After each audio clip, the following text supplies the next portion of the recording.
ሰላም እንዴት ናችሁ? ዛሬ ደግሞ ይዤላችሁ የመጣሁት ቆንጆ የሆነ ሰላጣ ነው ያመጣሁላችሁ። እኔ ቁርሴ ላይ የምመገበውን ሰላጣ ነው። ክብደቴን ለመቀነስ ለመቆጣጠር ነው እንግዲህ የመጣሁት ልሰራ። እንግዲህ ይኸው ስሰራላችሁም ይኸውላችሁ ሰላጣን መስራት ከባድ ነገር ሆኖ አይደለም። ሆኖም ግን ያው እኔ የምጠቀመውን ነው ማሳያችሁና የተጠቀምኩበትን ነው። ሰላጣውን ቅድም አጥቤዋለሁ ባላሳያችሁም በአቼቶ ዘፍዝፌ በደንብ ነው አጽድቼ ያጠብኩትኝ። እና ይሄንን ነው የምጠቀመው እኔ ጠዋት 4 ሰዓት ላይ። ከዚያ ደግሞ ምሳ የምበላው 11 ሰዓት ላይ ነው። ያው ኪሎዬን ለመቀነስ ቆርጫለሁ። አሁን ወደ 87 ኪሎ ነበርኩኝ። አንድ 3 ወር 4 ወር ይሆነኛል። 7 ኪሎ ቀንሼ አሁን 80 ላይ ነኝ። እንግዲህ በዚህ ትጋቴ ነው የሚመስለኝ። ያው እናንተም ትጉ። ያው ቀስ ብለን እንደወፈርነው ሁሉ ቀስ ብለን ነው የምንቀንሰው እና በጥድፊያ የሚሆን ነገር የለም። ትዕግስት ካለን ወደምንፈልገው ኪሎአችን መግባት እንችላለን። ይኸውላችሁ አንድ አቮካዶ ተጠቀምኩኝ። ከዛ የፐርስሊ ቅጠል አለኝ። ሰላጣውን ጣዕም ቆንጆ ያደርገዋል። ፐርስሊ የምትወዱ ከሆነ ተጠቀሙት። እንደውም ፐርስሊ ብዙ ጊዜ በጁስ በሎሚ ተደርጎ ያው ኪሎን ለመቀነስ ይጠቀሙታል ብዙዎች።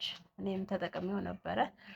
ከዚያ እሱን አደረኩበት ጣዕሙ ይጣፍጥልኛል። ከዛ ቀጠልኩና ያው እንደምታዩት በጣም ደሳስ የሚሉ የሀበሻ ቲማቲሞችን ነው የምጠቀመው። በጣም ነው የምወዳቸው። እናንተም እሱን ተጠቀሙ።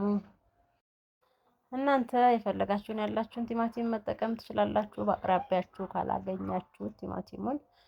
እኔ ግን ይሄን አግኝቼ ነው ይሄን ነው ብዛት የምጠቀመው። ይጣፍጠኛል፣ ደስ ይለኛልም፣ ጣዕሙንም እወደዋለሁ። ትናንሽም ስለሆኑ አላውቅም ስከትፍም ደስ ይለኛል እና ለስራም ሲሆን ያው ደስ ብሎኝ ነው የምሰራቸው እና እወዳቸዋለሁ። ካገኛችሁ ተጠቀሙ፣ ካላገኛችሁትም ትላልቁ ይሆናል። ዋናው ነገር ግብአቱን ማግኘታችን ነው። ያው እኔ እንዲያሳምሬ ከተፍኳቸው ቲማቲሞቼን ከአቮካዶ ጋራ ከሰላጣው ጋር ቀላቀልኩት። እንደምታዩት እዩት እንዴት እንደሚያምር። ይሄ በቃ እንዲሁ መብላት ነው። ይሄንን ቀጥዬ አንድ ራስ ሽንኩርት ደቀቅ አድርጌ ነሰንስበታለሁኝ። ምክንያቱም ሽንኩርትም የራሱ አስተዋጽኦ አለው በክብደታችን ላይ። በነገራችን ላይ ይኸውልህ በዚህ ያሳመርኩት በጣም ነው የሚያምረው። በዚህ ሲሆን ደስ ይላል። ቀጥልና ደግሞ ቃሪያዎች እጨምራለሁ። ከፈለጋችሁ እናንተ አድርጉ። ያው ቃሪያ እኔ ሲያቃጥለኝ ነው የምወደው። እንዲሁ አልጫ የሆነ ሰላጣ ደስ አይለኝም እና ይኸውላችሁ ቃሪያ አንድ 3 ፍሬ ቃሪያ ተጠቀምኩ። ያው ከትፌ የጨመርኩት እንዳያችሁት ነው። ሰላጣ ይኸው አያምርም? ስታዩት በጣም ነው የሚያምረው አይደል? ቀጥልና ደግሞ ሎሚና አቼቶ ሶስ አለኝ። ይሄ የአትክልቱ ሶስ የሰላጣው ማለት ነው። ከሎሚ ጋር ሲሆን ያው ጣዕም አለው፣ ጥሩ ጣዕም ይሰጠዋል ሶሱም ሎሚውም እና ትንሽ ጨው ስናደርግበት ደግሞ በጣም የሚጣፍጥ ሰላጣ ይወጣዋል። ያው ሲጣፍጠን አይደለም የምንመገበው።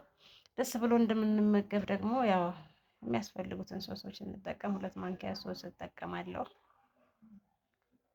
ዛዩት ሎሚ እና ሶሱን ቀላቀልኩት። ጥቂት ጨው ደግሞ ብናደርግበታለሁ። ሶሱም ጨው ጣዕም ስላለው ጨው እንዳይበዛባችሁ በምትፈልጉ መመገብ በምትፈልጉት ሰዓት ያው አድርጋችሁ ተጠቀሙ። ከዛ እንዳልኳችሁ የተልባ ጁስ ብያችሁ ነበረ።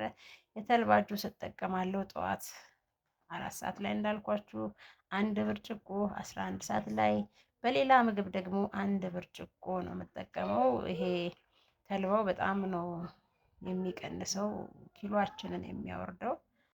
እናንተም ተጠቀሙት። እኔ ወድጄዋለሁ፣ ተመችቶኛል። ስለተመለከታችሁኝ አመሰግናለሁ። ቻው